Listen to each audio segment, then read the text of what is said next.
Dengan saya adalah Indah Ludiana dari kelas 11 Busana SMK Negeri 1 Pangkalan Kerinci.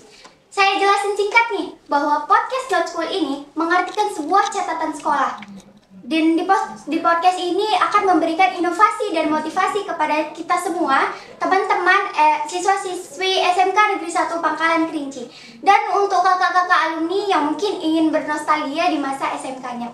Di sini kami juga menceritakan tentang kisah kehidupan seputar di sekolah, pertemanan, mungkin kisah romantis juga, dan lain-lain. Dan hari ini adalah podcast spesial kita, di mana podcast di Hari Guru, Hari Besar se-Indonesia, kita kedatangan tamu yang istimewa bagi kami di SMK Negeri 1 Pangkalan Kerinci, yaitu Ibu Sri Astuti Handayani, MPD sebagai Kepala Sekolah SMK Negeri 1 Pangkalan Kerinci. Assalamualaikum Ibu, apa kabar? Waalaikumsalam. Kabar baik? Alhamdulillah. Jadi teman-teman, sebelumnya kita udah berbincang-bincang sama tim kreator juga. Dan sebenarnya Bu Dela udah greget ini Bu, udah mempersiapkan diri dari lama untuk berbincang-bincang sama Ibu. Mohon waktunya sebentar ya Bu. Oke, silahkan Dela. Oke, jadi bagaimana pengalaman Ibu setelah Ibu sekarang menjabat menjadi kepala SMK Negeri 1 Pangkalan? Pengalaman ya? Iya, Pak. Ini kan Ibu menjadi kepala sekolah SMK Negeri 1 ini kan terhitung dari baru ya, sebenarnya bisa dikatakan baru, terhitung dari tanggal 6 Oktober ya, bulan kemarin. Jadi pengalaman Ibu rasanya tidak begitu berbeda ya, sama aja kita menghadapi teman ya. Bedanya saat ini Ibu sudah selangkah lebih maju. Maksudnya Ibu sudah menjadi orang yang dituakan di sini. Jadi apa-apa saja mungkin ada tenaga pendidik ataupun kependidikan membutuhkan satu solusi atau apapun, dia atau mereka nanti akan bertemu pimpinannya. Saat ini Ibu mungkin menjadi seorang pemimpin di SMK Negeri 1 Pangkalan Kerinci. Jadi bedanya hanya itu saja, Ibu saat ini menjadi seseorang yang diberikan amanah dan dituakan selangkah. Oke, Dela? Iya Bu. Jadi apa nih visi misi Ibu selama sekarang menjadi kepala SMK Negeri 1 Pangkalan Kerinci? Visi Ibu, terutama untuk para guru ya. Ya tentunya Ibu ingin guru itu ya menjadi sahabat, guru juga menjadi model ya, menjadi model untuk para siswanya ya. Jadi namanya juga model. Gimana kalau model? Tentu seseorang yang digugu dan ditiru ya. Jadi apapun model ini tidak boleh atau harus meminimalisir kesalahan agar nanti para siswa ketika mereka melihat modelnya itu mereka akan termotivasi ya, karena mengetahui seorang ibu ini begini ya, bagaimana cara mengajarnya, kemudian sifatnya, kemudian kesabarannya, itu kan bisa memotivasi siswa dalam melakukan proses pembelajaran di dalam kelas ya. Jadi teman-teman, ternyata tugas seorang guru itu tidaklah mudah untuk membangun prestasi anak bangsa. Jadi ada baiknya kita sebagai peserta didik penerus bangsa itu kita menurut gitu kepada ibu guru kita, ibu kedua di sekolah. Jadi Ibu, bagaimana pendapat Ibu tentang pernyataan kalau menjadi kepala sekolah itu bukan hanya tentang pengembangan prestasi diri, tapi juga Ibu nanti turut membantu pengembangan prestasi anggota staf Ibu? Oh, benar sekali. Jadi kepala sekolah itu memang satu prestasi. Tetapi kepala sekolah itu tidak dikatakan berhasil jikalau guru-gurunya, tenaga pendidik dan kependidikan dalam satu lingkup sekolah itu tidak berhasil juga, apalagi dengan siswa-siswanya. Nah, siswa-siswa itu harus mempunyai prestasi-prestasi di bidangnya. Maka dari itu, Ibu selaku kepala sekolah melalui guru-guru, dan ini juga kita mempunyai atau gerakan-gerakan yang kita sebut dengan ekstrakurikuler. Nah, dari situlah nanti siswa-siswa itu akan termotivasi dan mengembangkan diri untuk membuat SMK kita ini menjadi maju. Nah, itulah Ibu bilang kalau menjadi kepala sekolah itu memang tidak gampang. Keberhasilan siswa, keberhasilan guru itu merupakan keberhasilan kepala sekolah juga. Jadi tidak harus kepala sekolah itu yang maju saja, tapi siswanya tidak dibarengi dengan kemajuan siswa atau tidak dibarengi dengan kemajuan guru, itu nonsens semua. Jadi keberhasilan siswa dan keberhasilan guru juga kepala sekolahnya itu harus jalan. Jadi Ibu, kita tadi kan ngomongin tentang pengembangan prestasi diri.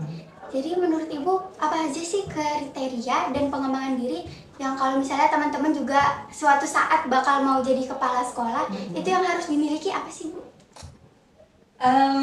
Ibu rasa kalian juga semua tahu mungkin ya apa yang harus dimiliki. Yang pertama, semangat. Ya, semangat, pantang menyerah, tidak males, disiplin. Tentu yang paling utama itu berdoa, ya. Jadi ikhtiar aja tanpa doa nggak bisa. Juga sebaliknya, berdoa aja tanpa ikhtiar nonsen. Jadi semangat itu yang penting. Nah, kalau di dalam perjalanan dalam menuju kesuksesan terjatuh misalnya, bangun lagi, bangkit lagi, mulai lagi. Apa yang membuat kita tidak bisa?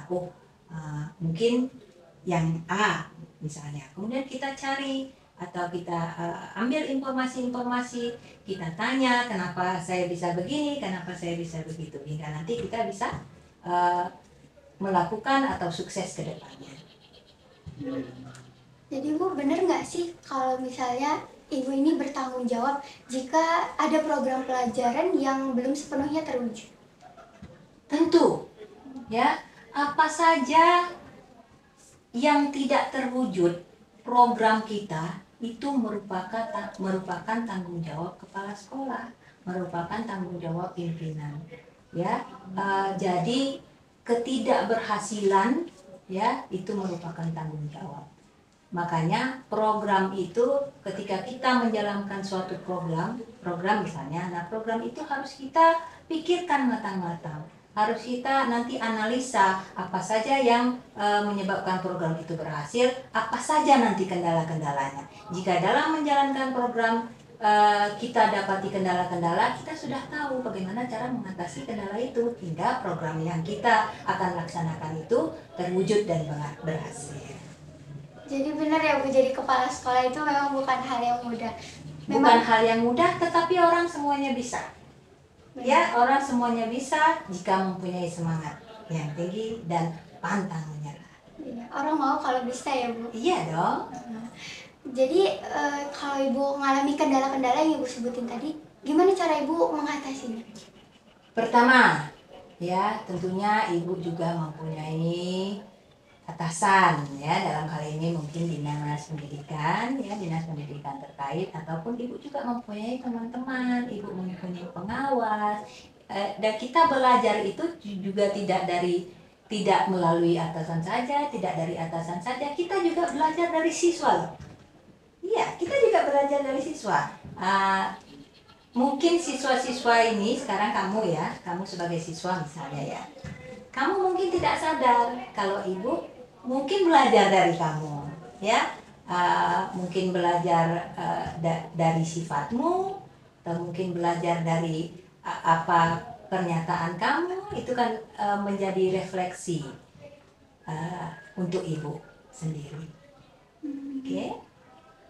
Bener nggak sih Bu, kalau keberhasilan dan kenyamanan bekerja itu dia tergantung dibangun dari hubungan kerja tim yang solid? Sudah pasti. Nggak ada orang yang bisa bekerja sendiri, ya, makanya orang itu bisa hebat itu solid dalam tim, ya. Nggak ada orang yang bisa bekerja sendiri. Kita hidup di dunia ini, lahir itu memang sendiri, kan, nggak kembar misalnya, ya. Kalau kembar lahir berdua, ya. Nah, kita ini misalnya kita lahir sendiri, tapi kita nggak bisa hidup sendiri. Kita harus berkolaborasi dengan sekitar, dengan masyarakat, ya, apalagi dengan keluarga.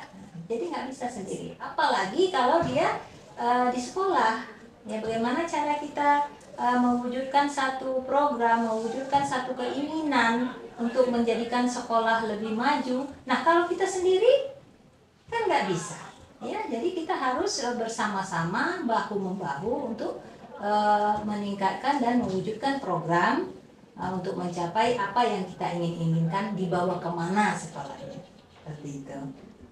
Nah teman-teman, seperti apa yang dikatakan Ibu tadi, kita ini adalah makhluk sosial ya Ibu, nggak bisa hidup sendiri. Jadi kita butuh orang lain untuk membantu kita, nggak bisa kita, jadi kita nggak boleh sombong, karena nanti kalau sombong nggak ada yang mau bantu ya Bu ya. Jadi dari tadi tuh kita ngomongin tentang guru kan Bu. Ngomong-ngomong tentang guru, ini kan bertepatan tanggal 25 November yang sudah umum diperingati sebagai Hari Guru, hari besar se-Indonesia. Jadi Dela mau nanya nih Bu, kenapa Ibu bisa jadi guru? Apa udah jadi cita-cita Ibu dari dulu? Aduh, Ibu harus cerita nih ya. Iya Bu. Oh iya. Jadi gini, Ibu cerita dikit ya. Boleh. Dulu Ibu ini punya orang tua ya. Sampai saat ini orang tua Ibu juga masih hidup ya. Jadi dari awal itu ya, orang tua Ibu itu udah tahu ya, orang tua Ibu itu punya 6 orang anak. Jadi dia sudah tahu kemana arahnya anak-anaknya ya. Jadi dia sudah tahu kakak Ibu atau abang Ibu ini jadi si ini jadi profesinya ini. Jadi udah nampak. Jadi orang tua Ibu itu mungkin jeli melihat kemana ini arah cita-cita anak saya. Jadi kemarin itu ya, Ibu itu dalam pembelajaran Ibu sering pembelajaran Ibu lumayan gitu ya, lumayan bagus ya di sekolah. Kemudian Ibu itu mungkin dilihatnya Ibu senang mengajarkan adik-adik ya, mengajarkan adik-adik Ibu bagaimana caranya. Misalnya les itu tidak harus di luar, Ibu sendiri yang mengaleskan adik-adik. Nanti ya orang tua Ibu kan dilihatnya, oh ini kayaknya anak saya ini kayaknya ingin menjadi guru.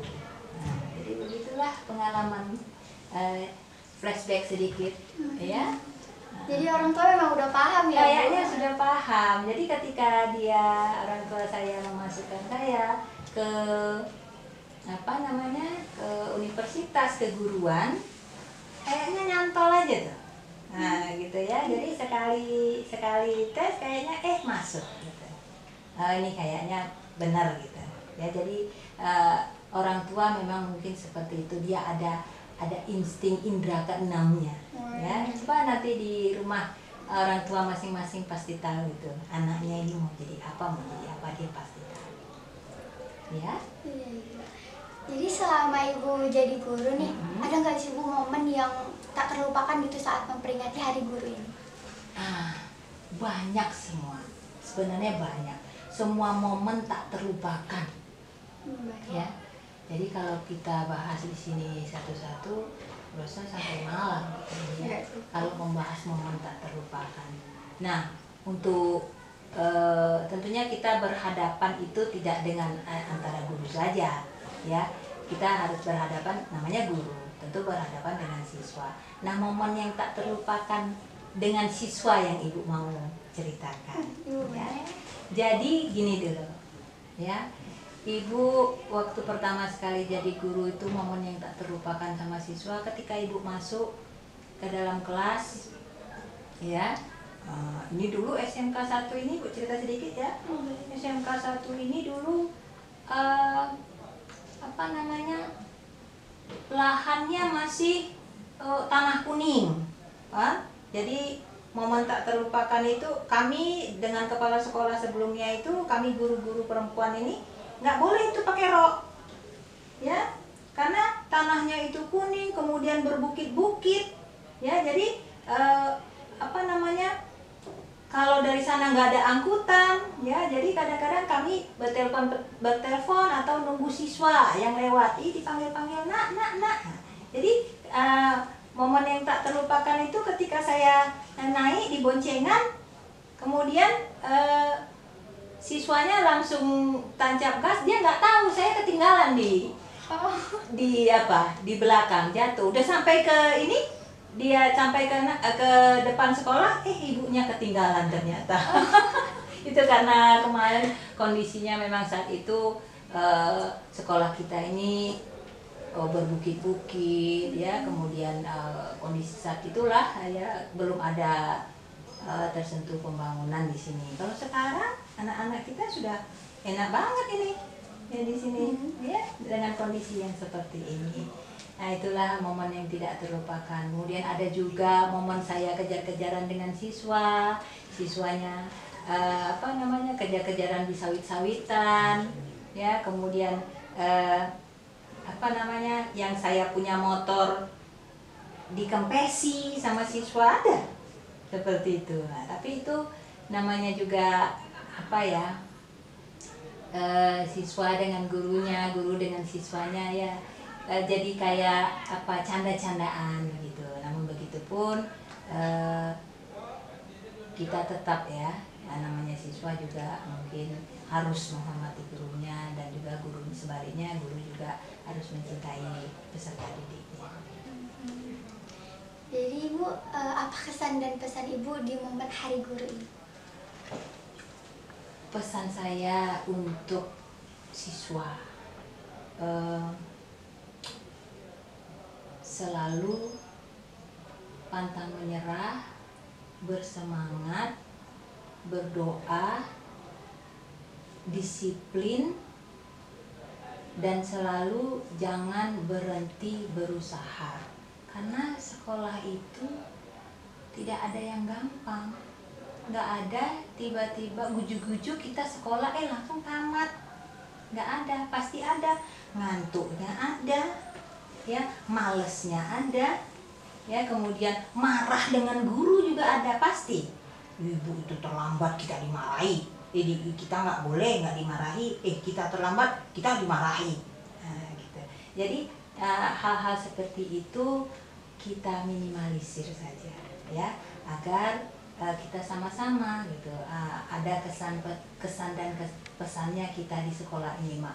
Makanya saya bilang tadi, nggak ada sekolah itu gujuk-gujuk jadi, kemudian gujuk-gujuk senang, gujuk-gujuk tamat, itu nggak ada ya. Semua melalui proses, dan proses itu pahit buruknya, manis senangnya sama-sama kita lalui dan kita rasakan. Nah, nantinya itu bisa kita ceritakan ya, kita ceritakan nanti kepada teman, kepada orang tua, ataupun nanti ketika kamu sudah lulus dan kemudian bekerja dan kemudian mungkin sudah menikah dan sebagainya, itu bisa diceritakan kepada anak-anakmu atau teman-teman. Teman-teman udah dengar sendiri kan kesan dan pesan dari Ibu Kepala Sekolah kita. Ya, semoga teman-teman bisa mendengarkan dan mencatat dan diapresiasikan dalam kehidupan sehari-hari, supaya untuk dijadikan motivasi dalam kita belajar dan untuk mengembangkan apa yang ada di dalam diri kita. Jadi Ibu, ngomong-ngomong sudah berapa lama jadi guru? Lebih kurang saya mulai jadi guru honor ya, itu tahun 1999. 2023 ke 99 itu berapa tahunnya itu? 24 tahun. Nah, tapi SK saya itu mulai 2006. 2006. Jadi 2006 ke 2023 kita 17 tahun. Nah, saya sudah menjadi guru. Sudah lama ya? Iya, lama. Udah ada yang 17 tahun di sini? Udah. Berarti waktu saya jadi guru masih bayi. Berarti belum lahir, Bu. Belum lahir, ada yang belum lahir. Oke. Apa motivasi Ibu nih untuk menjadikan kita semua anak bangsa yang pastinya bisa membantu untuk perkembangan bangsa? Motivasi saya pantang menyerah. Ya, motivasi saya pantang menyerah. Ibarat seperti anak bayi, anak balita mau belajar jalan. Ya, pastinya dia tidak langsung jalan. Ya, dia merangkak, ya, kemudian dia merayap, ya, sampai akhirnya dia bertatah-tatah gitu ya. Jadi semua itu butuh proses, pantang menyerah. Tapi begitupun ingat disiplin itu juga penting. Disiplin kita tidak bisa kita terapkan langsung kepada orang-orang harus disiplin. Kamu harus begini ya, kamu harus begitu. Disiplin itu dari diri sendiri. Ya, dimulai dari diri sendiri. Bagaimana cara kita mau merubah orang ketika kita tidak disiplin? Ya, bagaimana mau kita memotivasi orang untuk ke arah yang lebih baik kalau kita tidak baik. Jadi itu dimulai dari diri kita sendiri. Jadi motivasi yang menjadikan ibu kuat, tetap semangat dan selalu tulus gitu dalam mendidik kami apa? Kasih sayang, ya, tentunya kasih sayang. Dimulai dari keluarga, ya, kasih sayang, rasa sabar, dan saya pantang menyerah jika melihat siswa misalnya kurang dalam satu kegiatan atau kurang dari pembelajaran. Bagaimana cara kita mendidiknya, bagaimana cara kita mengasahnya untuk dia supaya berhasil. Jadi kita nggak boleh menyerah, tetapi yang paling penting juga kita harus berdoa, ya, supaya apa yang kita kerjakan, apa yang menjadi keinginan kita itu dapat terlaksana, dapat terwujud dengan baik. Usaha tanpa doa itu akan sia-sia. Begitu juga dengan kebalikannya. Berdoa saja tapi tanpa usaha juga sia-sia. Ya. Jadi selama ibu jadi guru, ada nggak sih Bu hal terberat gitu dalam mendidik kami semua? Hal terberat itu tergantung dari kita. Ya, tergantung dari diri sendiri. Kalau itu mau kita bawakan berat, jadi berat. Ya, kalau itu mau kita bawakan ringan, jadi ringan. Ya kan, makanya kata saya tadi, ya, nggak ada semua itu langsung jadi. Ya, semua butuh proses. Nah, ketika kita misalnya saat itu kita ada rasa malas, bagaimana harus kita hilangkan rasa malas itu? Tetap semangat, spirit, berdoa, gitu ya, berusaha. Itu apa namanya, menjadikan kita itu kuat. Gitu. Jangan ketika kita malas, nantilah. Makanya disiplin itu harus dari diri sendiri. Itu yang membuat kita itu kuat dan semangat. Apa nih nasihat ibu untuk kami para penerus bangsa? Sebenarnya dari tadi ini saya nasihat ini sebenarnya. Ya, apa sebenarnya nasihat yang saya kemukakan dari tadi itu nasihat di sana. Apa yang pertama itu tadi? Pantang menyerah itu ada nasihat tuh. Kemudian berdoa, berusaha, disiplin, jangan males. Nah, itu semua nasihat itu. Jadi saya percaya, ya, saat ini saya menjabat menjadi kepala sekolah. Saya percaya, saya yakin siswa-siswa saya mampu berbuat itu. Nah, ibu bapak gurunya aja bisa, kenapa kami tidak bisa? Jadi semua itu berawal atau bermula dari diri kita sendiri. Nah ibu, sebelum Dela tutup nih podcastnya, jadi ada request pertanyaan nih Bu dari orang luar. Dan sebenarnya Dela udah memperhatikan juga sih Bu dari lama. Iya. Ibu tuh selalu kelihatan energi gitu kan Bu, dalam sehari-hari kelihatannya, walaupun pasti ada masalah tapi nggak kelihatan gitu Bu. Nggak kelihatan ya? Apa sih Bu rahasia ibu bisa energik gitu tiap hari? Apa ya? Rahasia energi ke apa ya? Mengalir apa adanya aja, gitu ya, mengalir apa adanya aja. Tapi yang penting ya berdoa itu tadi, ya, yang penting berdoa di awal bangun kita harus berdoa. Kemudian ingat pesan orang tua, ya, orang tua itu walaupun di rumah, walaupun apapun kita, dia tetap mendoakan. Jadi bagaimanapun kita sebagai anak, ya. Kamu juga mungkin punya orang tua, jadi jangan kita sepelekan orang tua, yaitu yang pertama.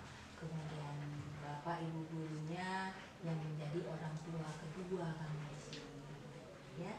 Kemudian itu tadi, ya, berdoa. Kemudian itu tadi hidup kemudian walaupun saya sebenarnya kurang berolahraga ya, tapi rasa saya memang olahraga itu penting, ya sangat penting ya. Jangan lupakan olahraga ya, jadi biar kita nambah energi ya. Sama dengan yang paling utama untuk para generasi muda, khususnya siswa SMK Negeri 1 Pangkalan Kerinci, apalagi sekarang terkait gadget nih ya. Nah, jangan tidur larut malam. Nah, itu dia. Jadi kalau udah tidur larut malam, itu malesnya nanti datang. Ya, malesnya datang, ngantuknya datang. Ya, loyonya datang, itu karena kurang tidur. Jadi cukup istirahat, berolahraga, makan teratur, dan ingat pesan-pesan. Itu saja.